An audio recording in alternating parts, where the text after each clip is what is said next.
रात के सन्नाटे को चीरती हुई एक काली थोर कालाखो गांव की सीमा में दाखिल हुई। गाड़ी के अंदर तेज म्यूजिक बज रहा था, लेकिन जैसे ही इंजन से धुआं निकला और गाड़ी झटके खाकर रुकी, सन्नाटा मौत की चादर की तरह उन पर छा गया। आर्यन ने स्टीयरिंग पर हाथ मारते हुए कहा, धत तेरी की कबीर, देख बाहर निकल कर। इंजन जवाब दे गया है। कबीर ने बाहर कदम रखा और ठिठुरते हुए बोला, भाई यहाँ तो हाथ को हाथ नहीं सूझ रहा। अजीब सी महक आ रही है, जैसे कुछ सड़ रहा हो। तभी रिया की नज़र एक पुरानी झोपड़ी पर पड़ी। वहाँ एक दिया जल रहा था और एक परछाई धीरे धीरे हिल रही थी। वह सब मदद के लिए वहाँ पहुँचे। खाट पर एक बुढ़िया बैठी थी, जिसकी पीठ उनकी तरफ थी। ईशा ने धीरे से कहा, दादी माँ, हमारी गाड़ी खराब हो गई है, क्या फ़ोन मिल सकता है? बुढ़िया धीरे धीरे मुड़ी। उसका चेहरा नहीं बल्कि मांस का एक लोथड़ा लग रहा था, जिस पर खाल लटकी हुई थी। उसने अपनी सूखी उंगली ईशा की तरफ उठाई और एक सी आवाज़ निकाली जो पुरानी लकड़ी के टूटने जैसी थी। फ़ोन? यहाँ तो रुए भी रास्ता भूल जाती हैं बेटा। पर अच्छा हुआ तुम आ गए। पेट में आग लगी है क्या? अपनी झोली से इस बुढ़िया को कुछ खिलाओगे? आर्यन ने डर छुपाते हुए अपना बैग खोला और सैंडविच का डब्बा उसकी ओर बढ़ा दिया। ये लीजिए, इसमें चिकन सैंडविच है। बुढ़िया ने डिब्बे को सूंघा और उसे ज़मीन पर पटक दिया। उसकी आंखों में एक हिंसक चमक आई। वह फुसफुसाई, ठंडा मांस, भरा हुआ मांस। क्या तुझे लगता है इस बुढ़िया की भूख इस कचरे से मिटेगी? मुझे तो वो चाहिए जो अभी धड़क रहा हो, जिसकी नसों में खौलता हुआ खून दौड़ रहा हो। कभी पीछे हट गया। पागल है ये, चलो यहाँ से। बुढ़िया अपनी जगह से खड़ी हुई। उसकी रीढ़ की हड्डी से कड़कड़ाने की आवाज़ें आईं। देखते ही देखते उसका कद 7 फीट से ऊंचा हो गया। वह गुर्राई, कहाँ जाओगे? दावत तो अभी शुरू हुई है। तुम शहर वाले खुद चलकर मेरी थाली तक आए हो। अचानक ईशा की चीख से जंगल कांप उठा। बुढ़िया ने पलक झपकाते ही ईशा के बालों को पकड़ा और उसे अपनी ओर खींच लिया। ईशा रोने लगी। छोड़ो मुझे प्लीज़। चुड़ैल ने ईशा के कान के पास अपना सड़ा हुआ मुंह ले जाकर कहा, रो मत लाडो, जितना रोएगी मांस उतना ही नमकीन हो जाएगा। तेरी चीखें मेरा संगीत है और तेरा शरीर मेरा निवाला। अगले ही पल एक भयानक आवाज़ आई, कड़क। चुड़ैल ने ईशा की गर्दन को एक सेब की तरह मरोड़ दिया। आर्यन और कबीर बदआवाज़ होकर गाड़ी की तरफ भागे, लेकिन रास्ता गायब हो चुका था। हर तरफ सिर्फ कंटीली झाड़ियाँ थी। अंधेरे से चुड़ैल की आवाज़ गूंजी, भागो, जितना भागोगे खून उतना गर्म होगा और मुझे गर्म खून पीने में बड़ा मज़ा आता है। कबीर एक पेड़ के पीछे छिपा था। तभी इसके पीछे से 2 लंबे काले हाथ निकले और उसके सीने को पार हो गए।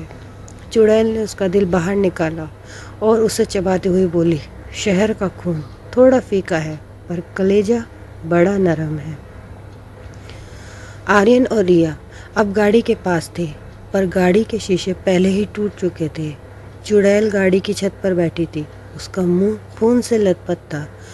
उसने रिया की तरफ देखते हुए डरावनी हंसी हंसी, तू बड़ी सुंदर है, तेरी खाल उतार कर मैं अपनी झुर्रियाँ ढक लूँगी। पूरी रात उस गांव में सिर्फ इंसानी मांस के फटने और हड्डियों के टूटने की आवाज़ें आती रहीं। सूरज की पहली किरण जब ज़मीन पर पड़ी तो वहाँ ना कोई बुढ़िया थी, ना कोई झोपड़ी। वहाँ सिर्फ एक खाली थौर खड़ी थी, जिसके अंदर से खून रिसकर ज़मीन को लाल कर रहा था। गांव के लोग अपने घरों से बाहर निकले और एक दूसरे को देखकर बस इतना बोले, लगता है आज माई का पेट भर गया। सूरज ढलते ही कालाखो गांव की गलियां फिर से शमशान जैसी शांत हो गईं। शहर से आए उन बदकिस्मत नौजवानों का नामो निशान मिट चुका था। बस उनकी फटी हुई थौर गाड़ी गांव के बाहर एक कंकाल की तरह खड़ी थी। गांव के लोग खौफ में थे, क्योंकि वे जानते थे कि बुढ़िया की भूख एक बार जाग जाए तो वो आसानी से नहीं सोती। तभी गांव की धूल भरी सड़क पर एक साया उभरा। उसने काले कपड़े पहने थे, गले में हड्डियों की माला थी और हाथ में पीतल का एक भारी त्रिशूल। वह अघोरी तांत्रिक भद्रकाली था। उसे गांव के मुखिया ने गुप्त संदेश भेजकर बुलाया था। मुखिया ने कांपते हुए हाथ जोड़कर कहा, महाराज रक्षा कीजिए। वह बुढ़िया फिर जाग गई है। कल रात 4 और बलि चढ़ गई। भद्रकाली ने अपनी धधकती आंखों से उस झोपड़ी की ओर देखा और गरजते हुए बोला, वह बुढ़िया नहीं, रक्त पिपासनी है। आज से 100 साल पहले इसी गांव वालों ने उसे डायन बताकर जिंदा जला दिया था। मरते वक्त उसने अपनी आखिरी सांस में गांव के चूल्हों से अपनी भूख का सौदा किया था। वह तब तक नहीं रुकेगी जब तक ये गांव कब्रिस्तान न बन जाए। रात का दूसरा पहर शुरू होते ही भद्रकाली ने झोपड़ी के चारों ओर शमशान की राख से घेरा बनाया। उसने मंत्र पढ़ना शुरू किया। तभी तेज हवा का एक झोंका आया और वही 7 फीट लंबी चुड़ैल अंधेरे से निकलकर सामने खड़ी हो गई। उसके मुंह से अभी भी ताज़ा खून टपक रहा था। चुड़ैल अपनी डरावनी आवाज़ में हंसी। एक और शिकार। तांत्रिक, तेरा मांस तो कड़वा होगा, पर तेरी हड्डियाँ बहुत काम आएंगी। मेरी भूख को ललकारने की हिम्मत कैसे की? भद्रकाली ने त्रिशूल जमीन पर पटका और चिल्लाया, तेरी भूख का अंत आज मेरी राख करेगी। तूने निर्दोषों का खून पिया है, अब अपनी मुक्ति के लिए तैयार हो जा। चुड़ैल बिजली की रफ्तार से झपटी। उसके लंबे नाखून भद्रकाली की गर्दन के पास पहुंच गए। उसने फुसफुसाते हुए कहा, मुक्ति? मुझे मांस चाहिए। मुझे उन बच्चों की चीखें फिर से सुननी है जो कल रात मैंने चबाए थे। देख मेरी आंखों में, यहाँ सिर्फ नर्क की आग है। तांत्रिक ने तुरंत अपनी झोली से अभिमंत्रित किया हुआ सिंदूर निकाला और उसके चेहरे पर दे मारा। चुड़ैल का चेहरा तेजाब की तरह जलने लगा। वह तड़पते हुए पीछे हटी। चुड़ैल, आह ये जलन, मैं तुझे कच्चा चबा जाऊंगी। भद्रकाली, तू अब किसी को नहीं चबाएगी। तूने अपनी भूख के लिए इंसानों को निवाला बनाया, अब आग तुझे अपना निवाला बनाएगी। तांत्रिक ने पीतल के कलश से पवित्र जल छिड़का और मंत्रों का वेग तेज कर दिया। झोपड़ी के चारों ओर आग की लपटें अपने आप उठने लगी। चुड़ैल उस घेरे में फंस गई। वह दीवारें फाड़ने की कोशिश करने लगी, पर हर बार जलकर पीछे गिर जाती। अंत में भद्रकाली ने अपना त्रिशूल हवा में लहराया और सीधे चुड़ैल के सीने के पार कर दिया। चुड़ैल की एक आखिरी और सबसे भयानक चीख गूंजी, जिसने पूरे गांव की खिड़कियों को कांच तोड़ दिए। चुड़ैल की आखिरी आवाज़, मैं फिर आऊँगी, भूख कभी नहीं मरती। जैसे ही त्रिशूल पार हुआ, चुड़ैल का शरीर आग के ढेर में बदल गया। हवा में तैरती सड़ान खत्म हो गई और सुबह की पहली किरण के साथ गांव की हवा फिर से साफ हो गई। भद्रकाली ने राख को अपनी झोली में भरा और बिना पीछे मुड़े जंगल की ओर निकल गया। काला ख्वाब आज़ाद था, लेकिन गांव वालों के कानों में अब भी उस बुढ़िया की वो आवाज़ गूंजती थी, बड़ी भूख लगी है बेटा। गांव की सरहद पर जैसे ही सूरज डूबा, हवा बर्फीली हो गई। तांत्रिक भद्रकाली अभी गांव के पुराने पीपल के नीचे अपनी धुनी समा ही रहा था कि अचानक चारों ओर से ऐसी आवाज़ आने लगी जैसे हजारों सूखे पत्ते एक साथ रगड़ रहे हों। हवा में एक ऐसी गूंज उठी जो किसी इंसान की नहीं थी।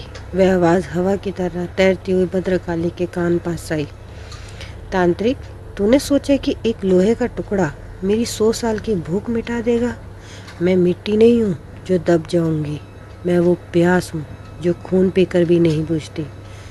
अचानक पेड़ की एक डाल टूटी और उस पर वही बुढ़िया बैठी नजर आई। उसकी गर्दन 180 डिग्री मुड़ी हुई थी और उसकी जीभ किसी सांप की तरह बाहर लटक रही थी। भद्रकाली, अपनी हद में रह चुड़ैल, तेरा वजूद नर्क की आग के लिए बना है। बता, तुझे और कितने मासूमों की रूह चाहिए? चुड़ैल खिलखिलाकर हंसी। उसकी हंसी ऐसी थी जैसे कांच टूट रहा हो। वह हवा में तैरती हुई भद्रकाली के बिल्कुल सामने आ गई। उसकी नाक तांत्रिक की नाक से छू रही थी। उसकी सांसों से जलती हुई लाशों की महक आ रही थी। चुड़ैल, मासूम?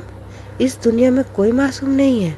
वो शहर के लड़के, उनकी रूहें मेरे पेट के अंदर अब भी चीख रही हैं। सुन पा रहा है उनकी आवाज़?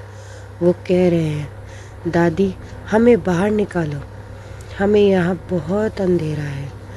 भद्रकाली ने अपनी रुद्राक्ष की माला हाथ में ली और गरज कर बोला, तूने उन बच्चों के शरीर तो खा लिए, पर उनकी आत्मा को कैद करके तूने अपनी मौत को दावत दी है। चुड़ैल एक डरावनी फुसफुसाहट में, मौत? मौत तो एक तोहफा है तांत्रिक, जो मैं सबको बांटती हूँ। तूने कल रात का नज़ारा नहीं देखा? जब मैं उस लड़की की खाल उतार रही थी, तब उसने मुझसे कहा था, छोड़ दो मुझे। मैंने उसकी आंखों में देखकर कहा, अभी तो सिर्फ खाल उतारी है, अभी तो तेरी हड्डियों का सूप पीना बाकी है। अचानक चुड़ैल ने अपना मुंह इतना बड़ा खोला कि उसका जबड़ा उसके सीने तक पहुंच गया। उसके गले के अंदर से उन शहर के लड़कों की दबी हुई चीखें साफ सुनाई दे रही थी, बचाओ, हमें बचाओ, भद्रकाली, बस बहुत हुआ तेरा पाप। तांत्रिक ने एक मुट्ठी काली राख हवा में उछाली। राख ने एक जाल का रूप ले लिया, लेकिन चुड़ैल धुआं बनकर उस जाल के आर पार निकल गई। वह भद्रकाली के पीछे जाकर खड़ी हो गई और उसके कंधे पर अपने नुकीले नाखून गड़ा दिए। चुड़ैल, तेरा ये जादू, ये मंत्र सब फीके हैं मेरी भूख के आगे। तांत्रिक, कभी सोचा है तेरा कलेजा कितना स्वादिष्ट होगा? तपस्या का फल तो मुझे मिलना ही चाहिए। भद्रकाली का दम घुटने लगा। उसने अपनी पूरी शक्ति बटोरी और जोर से चिल्लाया, अघोर जागृत काल कपालिका। जैसे ही मंत्र गूंजा, जमीन फटने लगी।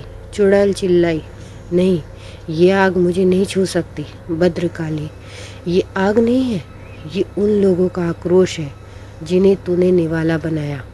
अब तो खुद को खुद के अंदर ही खाएगी।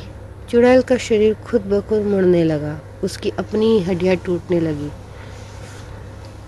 वह हवा में झटपटाते हुए चिल्लाई, मैं वापस आऊंगी। जब भी कोई राही रास्ता भटकेगा, मेरी भूख उसे पुकारेगी। मैं हर अंधेरी गली की आहट हूँ। मैं काला खो की कभी न मिटने वाली भूख हूँ। धमाके के साथ चुड़ैल एक काले धुएं में बदल गई, जो जमीन के अंदर समा गया। तांत्रिक भद्रकाली लहूलुहान हालत में वहीं गिर पड़ा। हवा अब शांत थी, पर दूर कहीं अंधेरे से एक धीमी सी आवाज़ अभी भी आ रही थी, भूख लगी है बेटा? क्या कुछ खाने को मिलेगा?